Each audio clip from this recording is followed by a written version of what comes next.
And Rand, let me tell you, needs lots of help. So send him the help that he needs. We talked a lot about the Senate race, but there's a still ongoing presidential race in this country.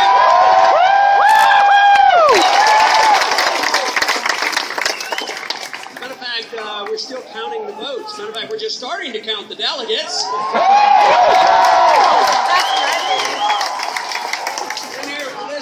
Many times that we've been written off, but on occasion now, almost like every day, there is another state that goes our way. Yeah! It may turn out that we will be the actual winners of Iowa.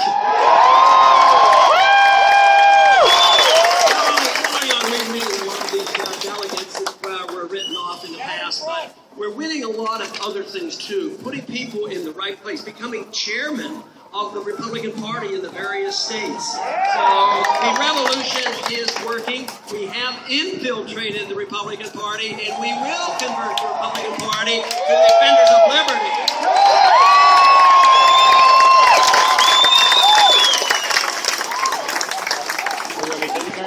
That's all right.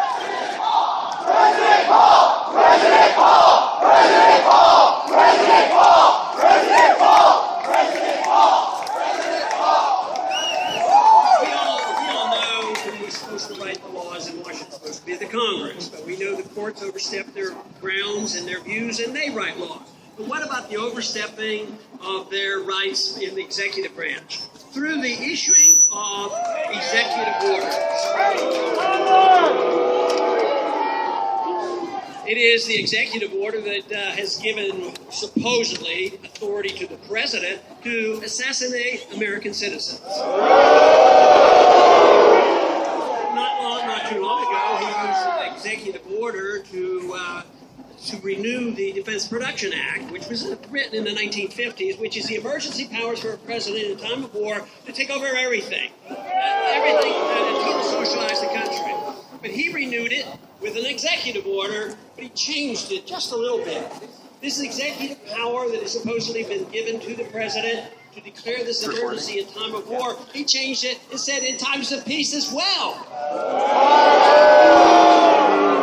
So I would suggest the quickest way to reverse this trend, and I believe it's completely constitutional, is we don't have to wait for legislative action.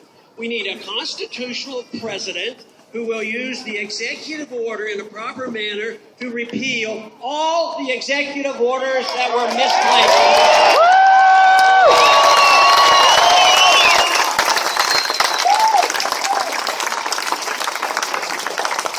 There was an executive order written back in 1973. Not too many people have talked about this, and they might not think it's too important. I happen to think it's very important. Unfortunately, or characteristically, maybe it was executed by a Republican president in 1973. And they established the DEA, the Drug Enforcement Agency. And that is a totally unconstitutional vehicle for enforcing law. And just last week, I imagine many of you saw, there was a drug bust. They don't know what they were doing. They were suspected of using something a lot safer than alcohol. But there was a SWAT team that went in and grabbed 7 young people on the campus of UC at San Diego. And they threw them all in jail, and then after they sorted out the paperwork, they released 6, and they just forgot about one person.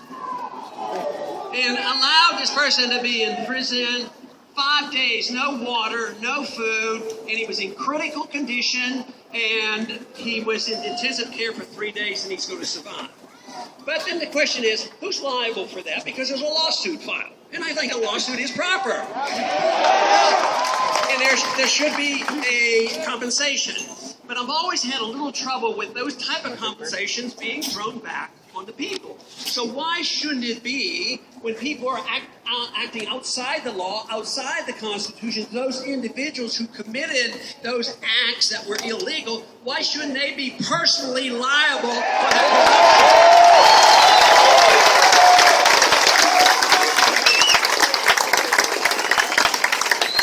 Now, a few years ago, when the the TSA got even more abusive, I introduced legislation along those lines.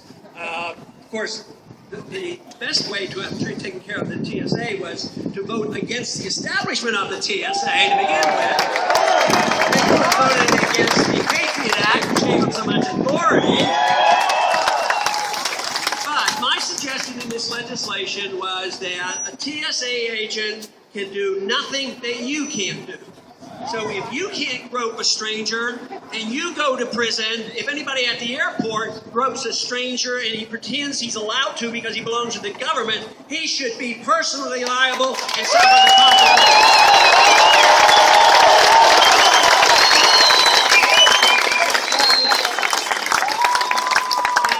It is a shame that our government here in Texas didn't stand up stronger against the TSA. Yes, it is. But let me tell you, there is another vehicle, and it's going to be used ultimately, and they're starting to use it, and that is nullification. It's been used throughout our history, but it was understood, it was assumed to be a proper procedure where the states just ignore the feds when they come in and try to enforce illegal laws.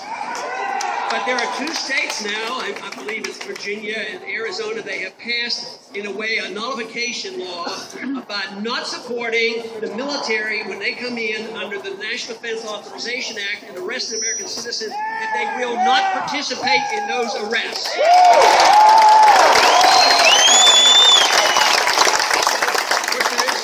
There is still this danger of how many federal policemen are carrying guns now. Before the TSA, I had a number, it was close to 100,000, so it must be much bigger now. As far as I'm concerned, under the way the Constitution was written, there was not to be any national police force. There was to be a defense force defending against enemies, but not to have a national police force coming in. But 100,000 plus now who come in to enforce regulations that are technically illegal, that all should be canceled out. We say no more of this. We want to take care of our own business and get the feds out of our lives and